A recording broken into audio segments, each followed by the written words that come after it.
money.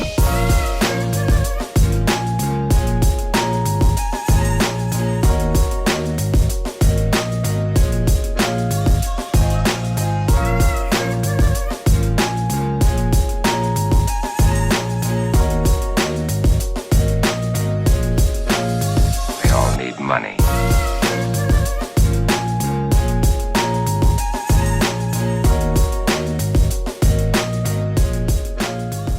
Okay, we are here at the very first Urban Flavorz episode, and all I can say is I am starving, and I can't wait for this interview to be over so I can eat.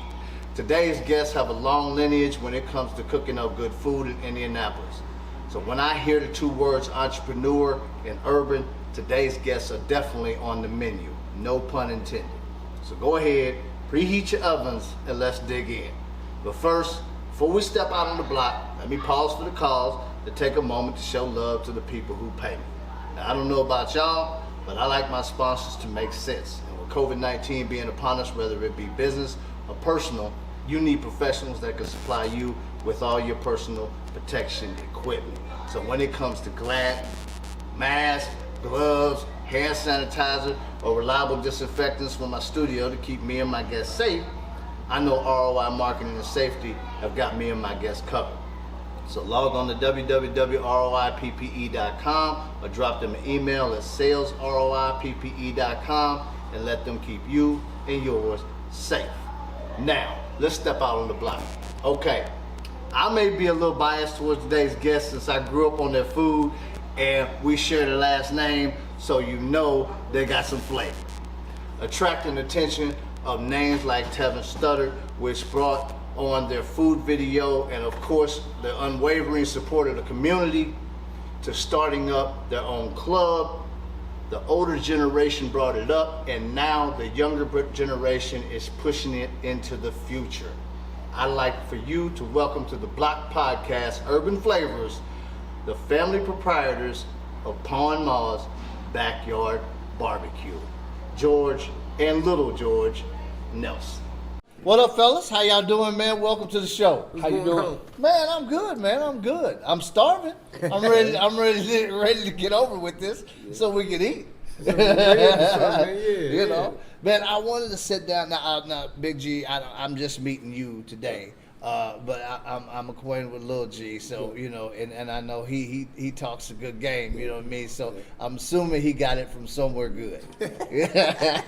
He got some education on it. Yeah. That he That's does. what I sit in the That he school does. for. So That he you know does. he talks. So, man, I want, you know what I mean? I want, first of the bat, you know what I mean? I want everybody to know the reason why I got you guys on here on Urban Flavorz is because, like I said, you know, when you speak of entrepreneur, you know, and of course, I know a little bit more than the people who are watching right now, which they're going to find this out. Okay. But I know that, you know, the how this has evolved.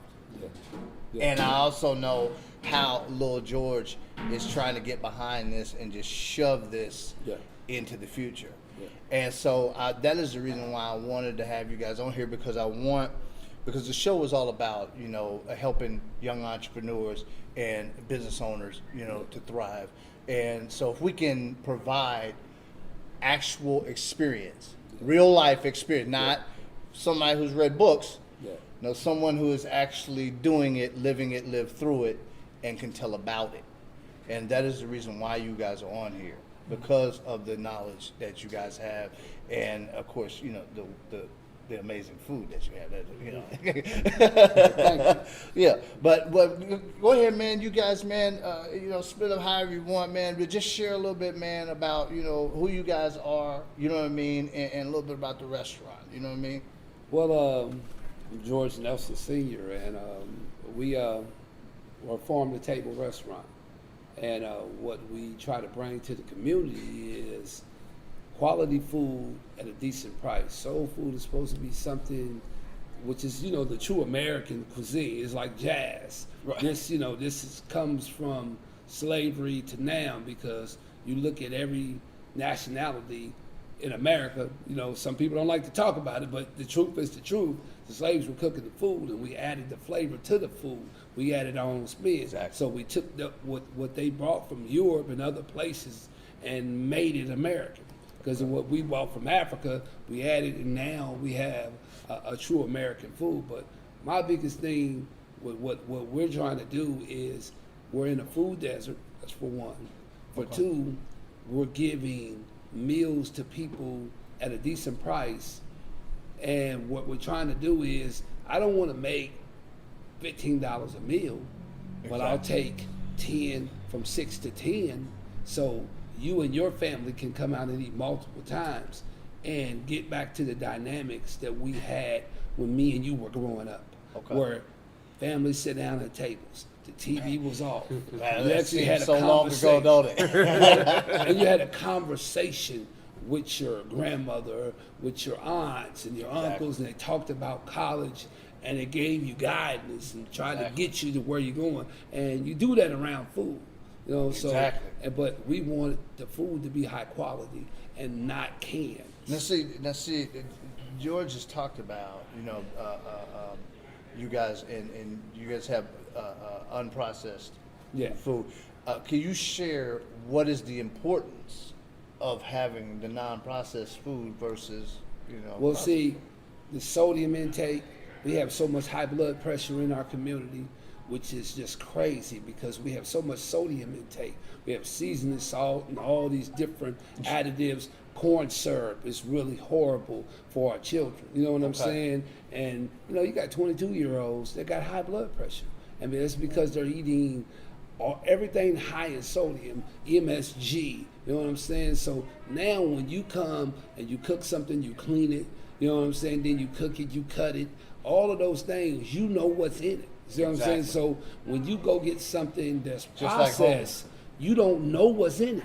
But you don't know what's in it. And I say just like, because in this area, McDonald's and Wendy's, and that's really the only thing that's really close in these here, Taco Bell. So you guys are centered around a lot of so fast no vegetables. food. So you don't even have an option for And see, that's the thing. You have kids eating double starch. French fries is not a vegetable. I mean, I'm sorry. No, it's not a vegetable. I mean, and you think about it. Everyone gets that, soul food is so bad for you. No, it isn't. Because when we were growing up, when you sat down to eat, you had roast potatoes and green beans. Exactly. Or you had a smothered pork chop with peas and carrots and a rice. You know what I'm saying? So when we were growing up, there was a vegetable on every plate. On every plate. Okay, now a kid will get mashed potatoes and macaroni. That's a double starch. Okay, so now you're building, and people don't understand. They're not understanding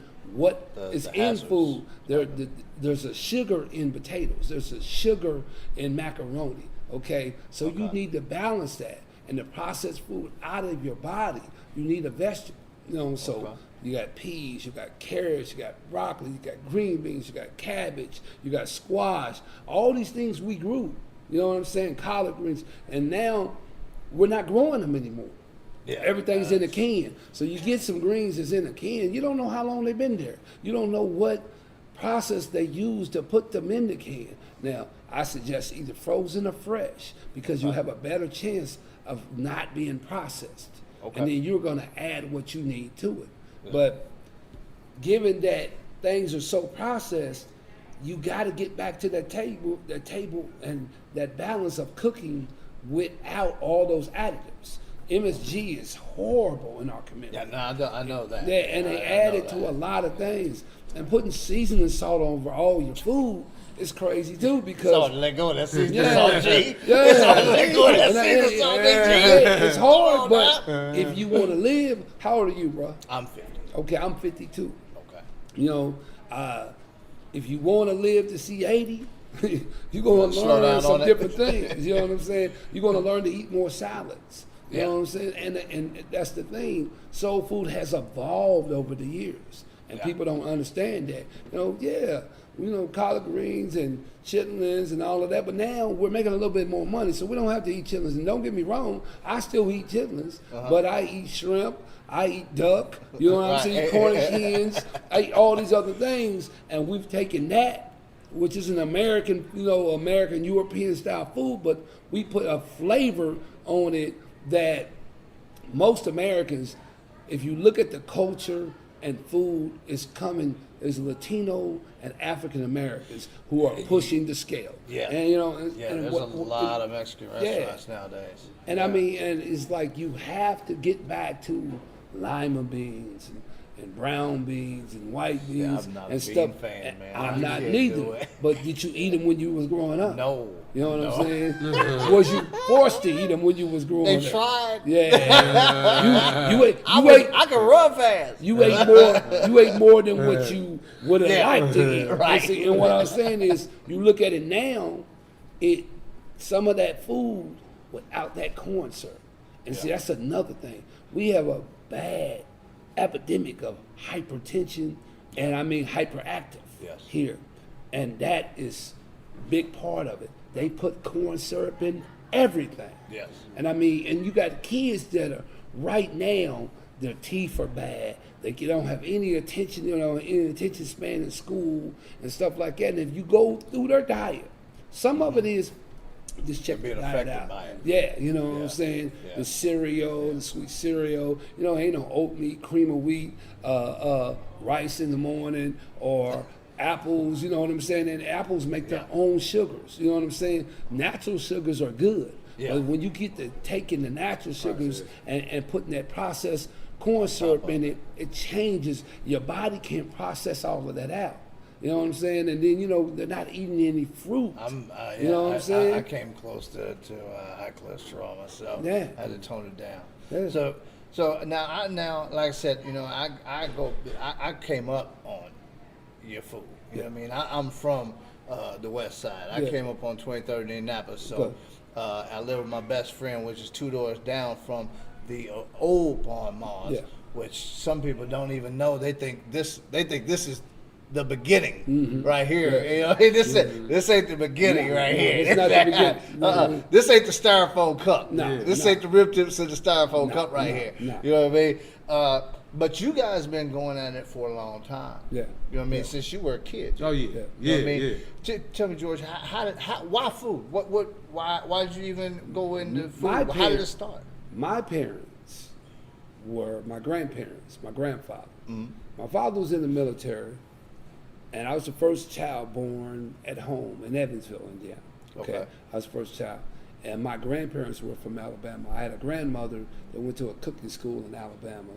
And they worked for Pete's Supper Club. She did. But then they had a juke joint where, a soul food restaurant / juke joint. Okay. And she cooked soul food. Okay. And then she cooked for a lot of, in Evansville, there's a place called the Johnson Place. And it was a lot of the richer, more affluent people. And she cooked. She was a cook for a lot of different homes in that gated community. Okay. Okay. And and they also cooked, soul food for themselves. So they died at an early age, but I really respected my grandfather. I looked up to him. Matter of fact, I'm named after him.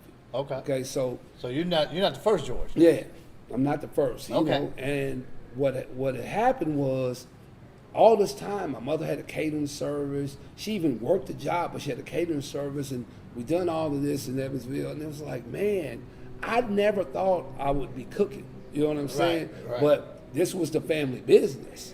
Okay, so coming from that family business, I was playing football, playing basketball, went off and done other things, and I was like, man, I ended up coming back to cooking because I knew how to do it. It was So like, when did you get to Indianapolis? I got to Indianapolis 93. 93, I got to Indianapolis. Did you go right into No, the shop, or how did you? Actually, when I got here, I was working maintenance for Fall Creek Apartments. Okay, but I cooked for when I got to meeting people here and moving around. We were barbecuing all the time. Our house was a You know what I'm spot. saying? It's So like, everybody would come over to the house, and I'd barbecue. Then I had a big birthday party, and I'm talking about I had 9 grills out there going. I had 4 big grills that I made, probably the size of the table. And then I had smaller grills, and we just cooked everything. Okay. And my mom came up, and one of my aunties come up. And I was used to that because so many people in my family, I cooked this big spread. And I mean, we just kept on cooking. And then I was looking at Black Entertainment TV, and it said Business Entertainment TV. Mm-hmm. And it said, what would you do for free? You would just do it for free, and let's see if you could make some money at it. Yep. And that was cooking. And That's your passion. yeah, you know, That's and your it had always been, and you know, but I had said, you know, I was gonna go off and do other things, but then it came back, came it's full come circle, back to you. and I, you know, and I had always wanted to open up a restaurant, Okay. so I was like, okay, let me give So this a did try. you just shoot out and go get your building and jump into it, or Man, we started out the house. We was renegade. Out the house? We was out the house. Trap kitchen before the real trap kitchen. 3709 North Graceland. That was the address, and Wow. and when you walk into the building here, we have the menus up on the wall. Uh-huh. You know, Salisbury steak, mashed potatoes, green beans. And you had that set up in the house. I had steamed tables in the house, pork chops and chicken. We would have like three or four meats. We'd always have rib tips, and 3 other different kinds of meat, potato Thank salad, God. and then we just kept on going from there. And that started with $175. $175. And we just kept on going. I never, people kept didn't want doing me to get into certain buildings. They didn't, because they, you know, oh, you ain't, you know, you're Now- not, what's the name, and this and that. Now, like I spoke on the original Paul and Moss. Paul Moss out west. Yeah. Okay. Now, and you guys were, and for you to be right there and be a barbecue joint Yeah. with barbecue heaven right down the street, Yeah. that was a bold move. Yeah. That was a really bold move because that could have went bad. Well, you know, this has been my motto through life. Okay, you over there selling hot dogs. Okay. I'm selling hot dogs. But why would I worry about what your hot dogs is when I need to be worrying about what mines are? Okay, so my mindset is, I wish you well. I'm not gonna talk about you. I'm gonna work on me. I'm gonna work on Master your craft. Yeah, so I'm gonna put onions and bell peppers. I might put sauteed mushrooms. I might come up with a cheese sauce. Anything, you know, I'm gonna make my relish. I'll make my ketchup from scratch. You know what I'm saying? So I'm gonna stand out. Right. I'm gonna get up earlier than you, and I'm gonna stay open late. I'm gonna change my price. You see what I'm saying? That's a free tip, youngsters, right there. You heard what he just said. I'm gonna get up earlier than you, and I'm gonna work longer than you, and that's how you get things done. Yeah. All right, G, go on back. I had to get it. That's a freebie for them. They can have that one. You know, and I had 2 kids in college at the same time, and the economy went in the tank. You know what I'm saying? Yeah. Right as, because I used to be in the Ritz Lounge. Okay. Okay. We're gonna give you a My story. mom was a big fan. I stayed right on Boulevard. My granddad, right on Okay. Boulevard, right down the street from the Ritz. Well, you know, we're talking about the Ritz on Harding and Roach. Oh, okay. Yeah, I got you. I'm talking about West Side. West Side. You West saying Side. West Gotcha. Side? Yeah, hard. Okay, Yeah. so I was in there for 5.5 years. Okay, But and this is before before we got to Palm Mall's out west. But this is after. This is after coming off Graceland. Okay. we went to the Ritz Lounge. So right out of the house into Ritz. Into the Ritz. Gotcha. I mean, and I'm barbecuing over there. You know, barbecue heavens down the street, and you know, and it's the West Side, and I had to be inventive. I had a Taco Had to stand Tuesday, out. but I still every weekend we sold barbecue. Right. Every weekend we sold Friday, Saturday, and Sunday we had barbecue. You know, and that's how it went for a moment. Put my money together, saved up. Someone told me about the old mom and pops. I knew the history and everything. I was like, if I could ever get in there, you know, if I ever could get in there, I'll make something of it. I had a nice size of money.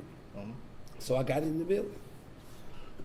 Once I got into the building, I just went ahead. I renovated the building. I knew the history of the name. And I said, okay, I got to be as good or better than the originals. Right. Okay? And I said, I'm not going to come out and say I'm better than them. I'm just going to work at it every day. Every day. So I got up every day. So George goes to college first. Okay. You know, and we still going at it, and our name is getting out there. You know, hey, somebody open up Ma and Pa's. You know, and we added our name onto it. Yeah. Okay. Because it used to be Big George's Backyard Barbecue. Then we turned into Paul and Ma's Backyard Barbecue since we had invested all the money into the business. Okay. Now the sauce in the business was separate. Okay. You know, the restaurant, the sauce was a different entity. The restaurant was one thing. So we get in there and we just working at it. And soon we started getting a lot of customers. Yes, you did. We're working at You it. did. There's people. I mean, if you came up anywhere near the west side, I don't care if you was over by Riverside, it doesn't matter. You know about Mom's Barbecue. That's just you know. If you don't, then something's odd about you. I mean, for real. The big thing was we had the reputation from the house. Mm-hmm. We had the reputation from the Ritz. That we had to change some things from when we came from the Ritz to Paul Mob's, because we had Taco Tuesday and Soup and Sandwich Wednesday and all these different things. When we got there, the people that were coming in and that were used to the Ma and Pa's, the original Ma and Pa's brand, they wanted soul food. They wanted barbecue. Right. And they didn't want no tacos. They didn't want none of that. So I had to leave that behind. Okay. But I always knew how to cook soul food. Right. But, you know, I had crafted my menu to the venue that I was in. Exactly. Now I was in this venue, I could get back to me. Okay. So we just got at it. But the biggest thing, the difference between the old Ma and Pa's and us is that we were doing fresh vegetables, fresh greens, fresh sweet potatoes, no pre-bought, no potato pearls, none of that. We cut our own sweet potatoes, cut our own onions, we put our own potatoes, and the economy was in the tank. You know, the stock markets crashed. Allison's was getting ready to go out of business. Chevrolet was in the tank. Yeah. All this was happening. I was like, man, my son getting ready to go to college. I got to figure this out. Then another restaurant opened up around the corner, and they were selling $5 meals. I'm like, man, because they had changed the business model of the restaurant industry had changed. Right. Because Chrysler had went out. You didn't have all these good manufacturing jobs. We were losing them. Yeah. Still had a few. I think Ford was shutting down. Navistar was getting ready to lay off. Yeah. So all this. So you had to rethink your business model. With rethinking my business model, I said, okay, they're taking all of, but all they were serving was chicken. I was serving more than chicken. But I said, okay, if you come over, the meal's not going to be as big. But if you buy 4 meals for $20, I'll sell them to you for $5. So my whole thing was get more people in to taste my food. Now this is only on Sunday. Okay. And if I can make every ticket, what's 100 times 20? How much money? Okay. So we would want to sell at least 400 meals times 20. Every ticket is $20. And that was the new business model. Okay. You know, and we just kept on going, and then people appreciated it because their money wasn't as big as before because they didn't have a good job. Exactly. So then they would come and eat with us during the week when the meals were regular price. And we just kept on going. Some things happened, and they wanted to take the zoning away from the restaurant, and I fought them. I actually won the building, but you know that's a lot of legal stuff. I don't really like to get into it. So I pivoted. I went to the Post. And when we got over there, you're dealing with veterans. You know, you got elderly homes and everything around. But you needed fresh vegetables. You know, needed all of that. So I took the same concept with the fresh vegetables and everything. And Eagle flies on Friday. So I just started low and worked my way to a high. And then you come back to Sunday and you go back down low. You know what I'm saying? To restart the weekend. Wow. And I built this big following, you know, and $5 Tuesday. $5 Tuesday just matched. And we would, and mind you, we didn't open at 4 o'clock. And it was whatever I thought I could put on the menu. I would go to the stores, I'd get to looking around, and liver and onions. I was there, I like liver and onions. I said, well, people are gonna like my liver and onions because of the way I'm cooking. Okay, you know, we got rib tips and we got ribs. Until they run out, because it's a $5 meal day. Right. We got fried chicken, we got baked chicken, we got sweet potatoes, we got green beans, we got Brussels sprouts, we got fresh peas, whatever vegetable was on sale that day, zucchini, whatever. But regardless, Yeah. each place that each time that you've made a move, you could have been, because a lot of businesses, they make this mistake and sometimes it's not a mistake, sometimes it works out, that they stick to their guns. I'm not changing. I don't care what happens. Mm-hmm. I'm not changing. And sometimes they go down because they didn't adapt. Yeah. And you were able to adapt every time. Yeah. Not just one time. You know what I mean? It didn't matter. You always had the mind state to say, you know what, yes, I am the one that's delivering this, mm-hmm. but they are the ones that's paying for this. Mm-hmm. And I have to make this switch to cater to wherever I am at. You got to look at your demographics. You got to look at the demographics of who you're selling to. Who's your customer? Right. Okay, and this is your customer. Then you got to look at the economy as a whole. And people got families and they're looking for a decent meal. Even if you have the money, you don't know when your job's going to lay off. You know what I'm saying? So I got all walks of life coming in. And we basically, the more we sold, the more, I didn't get per meal, but I would get maybe 8 people from one family would come in. You know what I'm saying? Right. And it would just keep on. And then once you added a dessert and drink, it came to a significant amount. Maybe we would get, the ticket would be 100 customers at $60. But we fed 8 people with desserts and everything. But see, exactly. I think too, being that we've been Hard Park, we've been on 37th and Graceland, mm-hmm. we've been on MLK, we've been on Raider. Everywhere we've been, these are the hood. Yeah. This ain't no, we literally, we came in and hired people from the area. Yeah. We came in and we showed people love. So it's like, over being at all of these spots, it's like now that we got to 3469 over the years, I can just see people, they receiving it back. They follow you. It was just like, we show love now is, we're they kind of coming to retrieve. We're part of them. You're part of the community. Yeah, we have people. People remember me running these areas, man. Like, seriously, yeah. I have kids that, say, well, I went to college because you told me I could go to college. And I used to tell them all the time, man, it's one step in front of the other, one foot in front of the other, and just keep on going. Don't let nobody tell you what you can be. And it's like, okay, these kids is like, if we could do it, our family could do it, and we wasn't fancy. Right. We didn't drive fancy cars. We had decent stuff. Yeah. You know what I'm saying? But we wasn't living above our means, and we were approaching. You were one of them. Yeah. The kids could come up and see us. They could talk to my wife. Exactly. They could talk to me. We were accessible to everybody. You were real. Yeah. You were real. Not only did he raise me, he raised my friends too. And that's what's crazy. It was like 8 of us. I mean, it was a lot of, my friends that, he just, they didn't have a pop, so he just kind of, hey, we was together. My whole thing is, everybody needs some help. Everybody needs some, most of them, and in business and in life. You can have a great business and raise your family up, but if nobody in the room looks like your child's in that room, and nobody looks like him, he's going to be a lonely guy. Mm-hmm. You know what I'm saying? And nobody comes from the community, so now he has to change his whole self, evolve and change his whole self into what that room is. Okay, Right. But if some of his friends go up to that room, they're going to influence that room. Right. Okay, so if you know where your child's friends are, and you know who they are and what they're doing, then you know what your child is doing. You know what I'm saying? And see, that also, That was old school, right? yeah, and it also goes back to business. You got some whoopings. I mean, yeah. You got,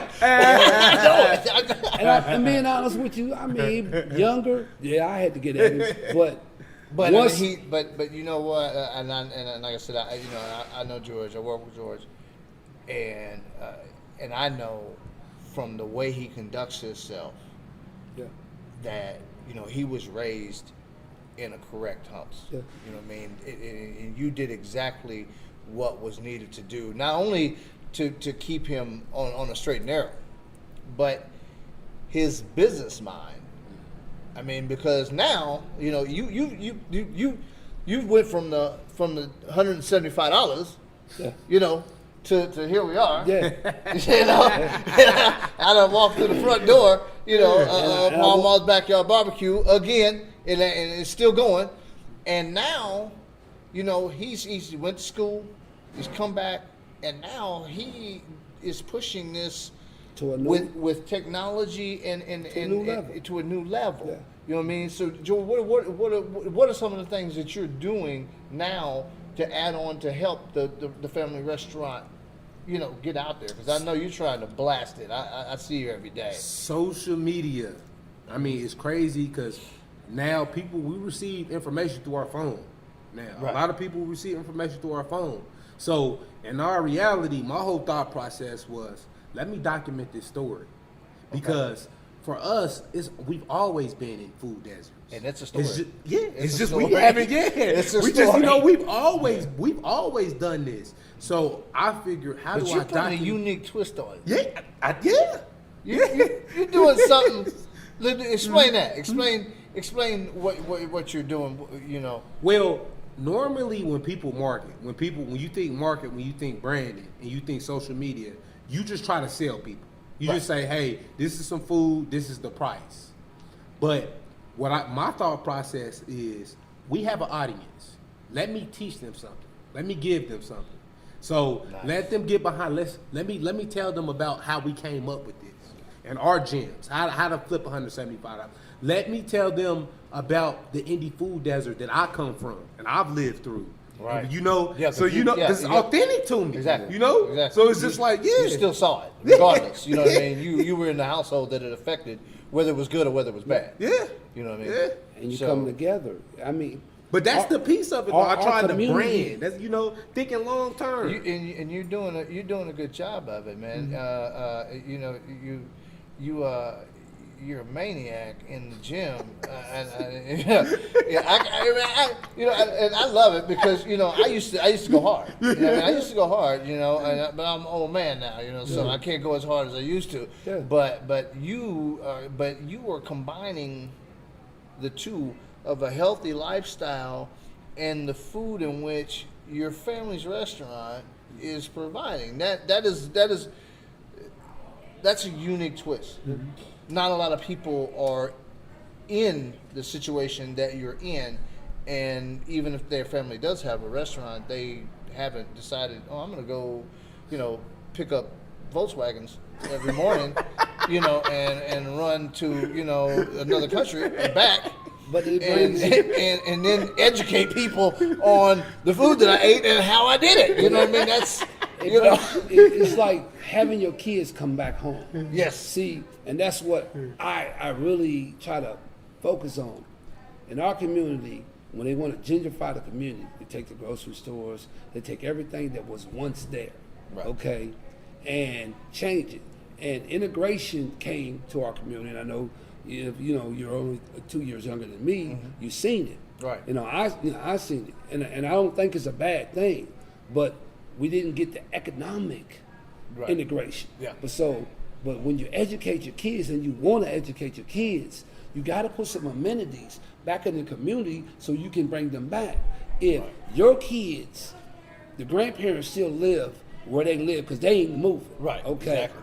But then your kids and your grandkids live over there, and nobody in the community gets to see them. The other kids that are being raised in the community get to see that this guy went to college and he came from this neighborhood. You know what I'm saying? But see, they can't come back to this neighborhood because there's nothing here. There's not a grocery store. There's not a restaurant. There's not a hardware store. There's nothing for their kids. So now, urban entrepreneurship means we want all the social things, but we want the economic, what's the name, integration too. Right. And we don't want to be terrorized anymore. We don't want you. I welcome Jewish, Irish, German, everybody to come to the community. Right. But that means you come to the community to work with us, not take over. Exactly. Not tell us that we have to leave or we can't walk down the sidewalk because there's too many Irish or German or whatever, and now we're out of place. So my whole thing is the urban community has to be like the stuff going on with George Floyd. You see white, black, Chinese, Yes. everybody out there. So that's the new term. You know, and we welcome people in, but what we're saying to you, you can come in, but you got to understand you come in to work with the community, not take over the community. Exactly. You know what I'm saying? And then we should stop the redlining. You know, I got my first business loan just a couple years ago.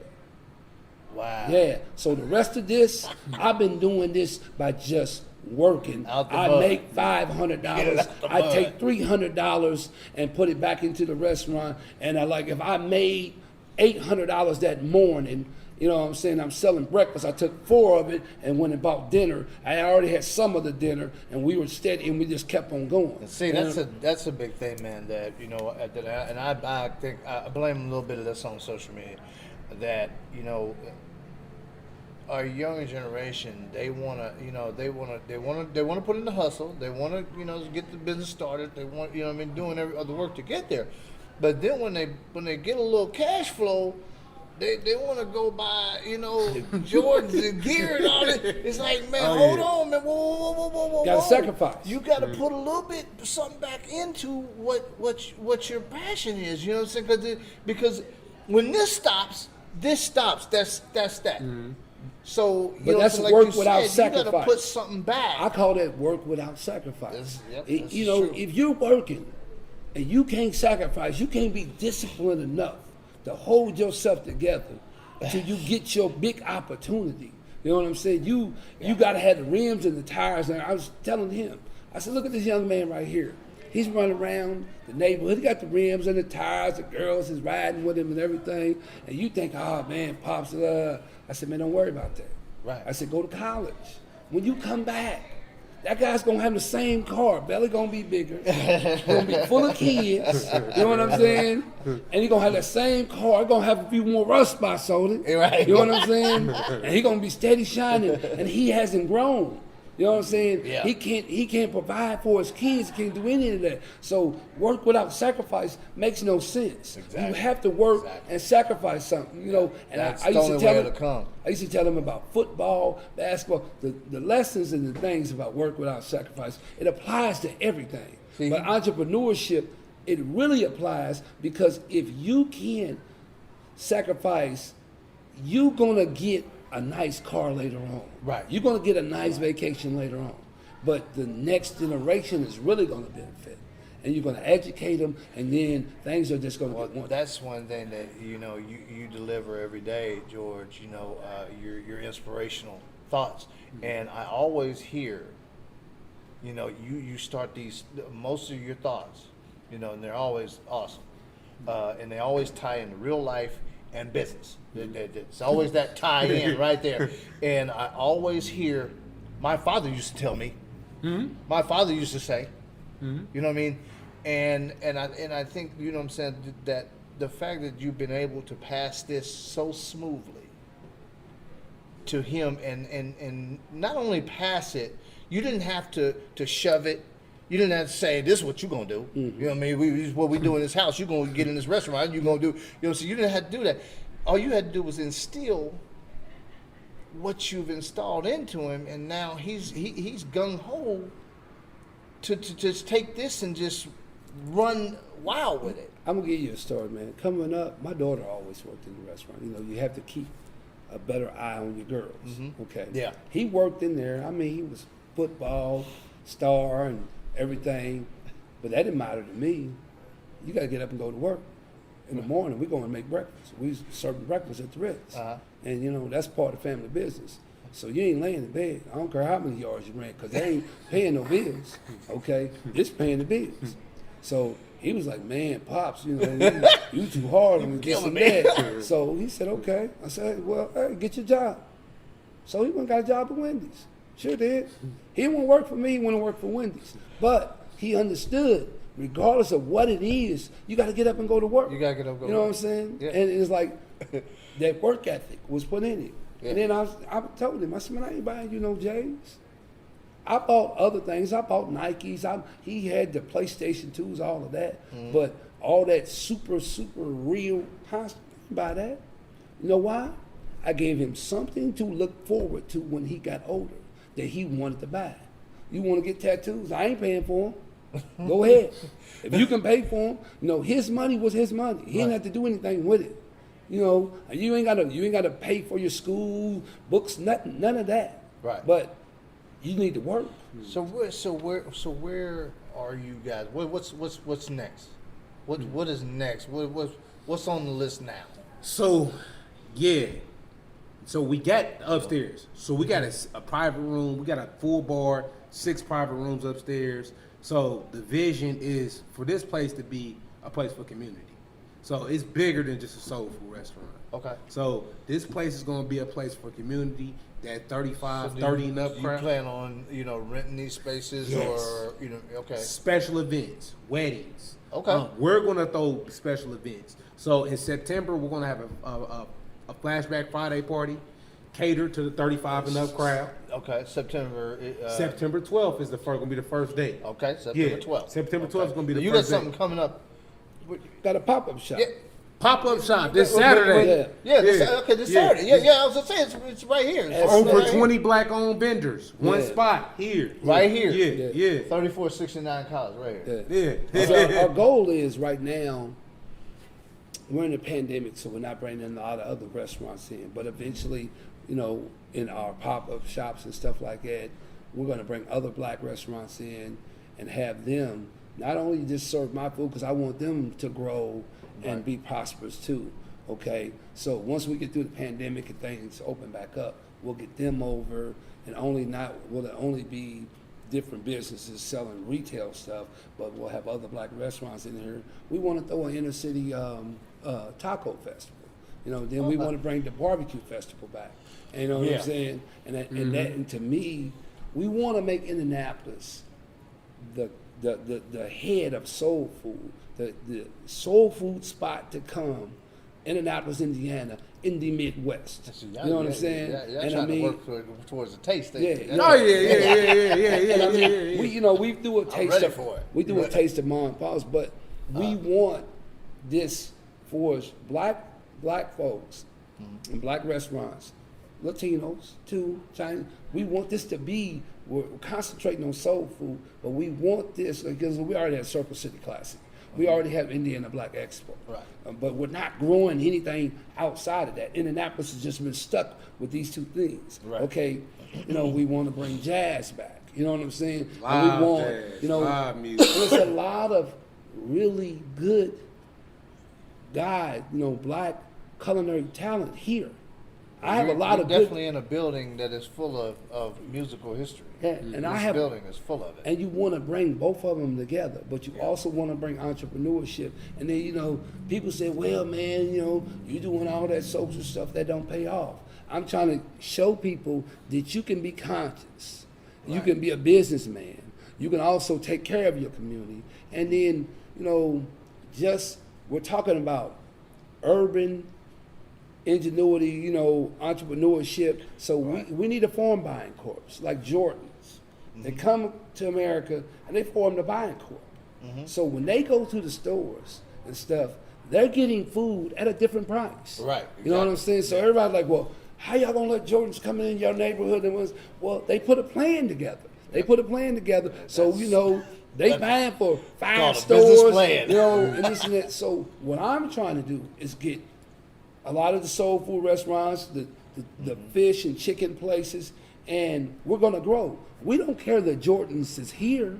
We don't care that the other place is here, but you got to compete. Right. You don't get to come in here and you have no competition. Right. You know what I'm saying? So now that'll make them have some vegetables. That'll make them do things, not just French fries and all this high cholesterol. Now you're going to bake some fish. You're going to put some rice with something. You're going to put some ramen with something. You got to come flavor in here. Yeah. You got to come in and put some healthy choices on it. Exactly. And you got to come in and be part of the community. You're going to have to hire some people from this community. You can't just come in this community and extract this money from this community and walk away. But the same way with the banks. You're not going to get to make all this money and have these business people bank with you and you never give them a loan. No. So my whole gist of all of this is, when you come in this community, we want grocery stores and different things, but Why do we have to depend on everybody else to put a grocery store in here? Right. Me and my son, we talked about getting a Dollar Tree and focusing on frozen food.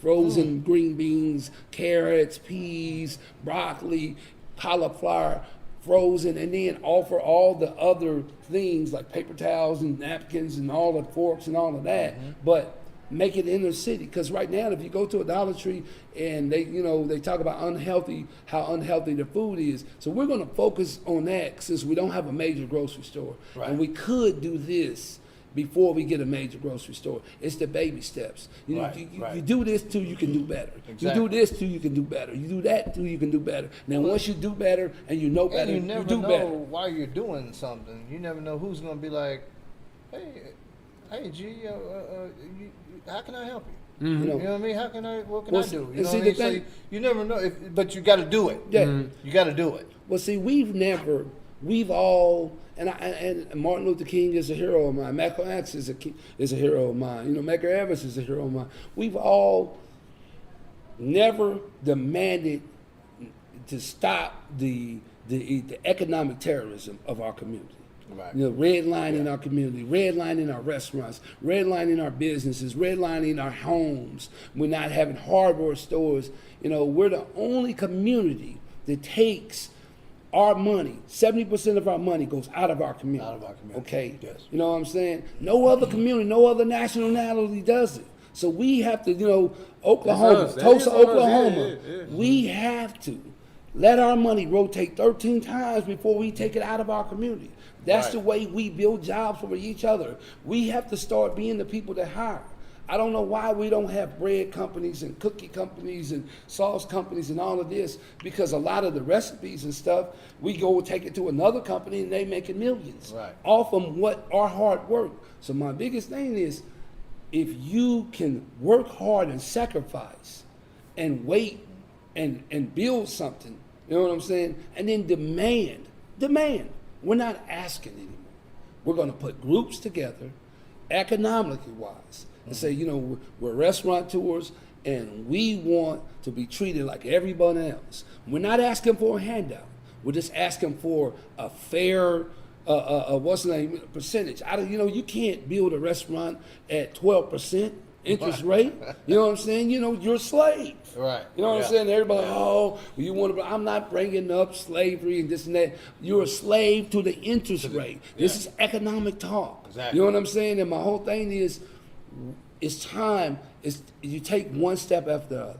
And entrepreneurs right now are they want to do something, but they're so put off. They're so, dehumanized and depressed because, man, I'm trying, but I can't get it. You know what I'm saying? And I'm like, the only bank right now that is really helping black entrepreneurs is Huntington Bank. The rest of the banks right now, they're not fooling with us. So I'm trying to steer people towards Huntington Bank. And once we get to Huntington Bank and we start doing things, okay, now the other banks will be like, look at this money over here. We should jump on board. Yeah. We should So jump on now board.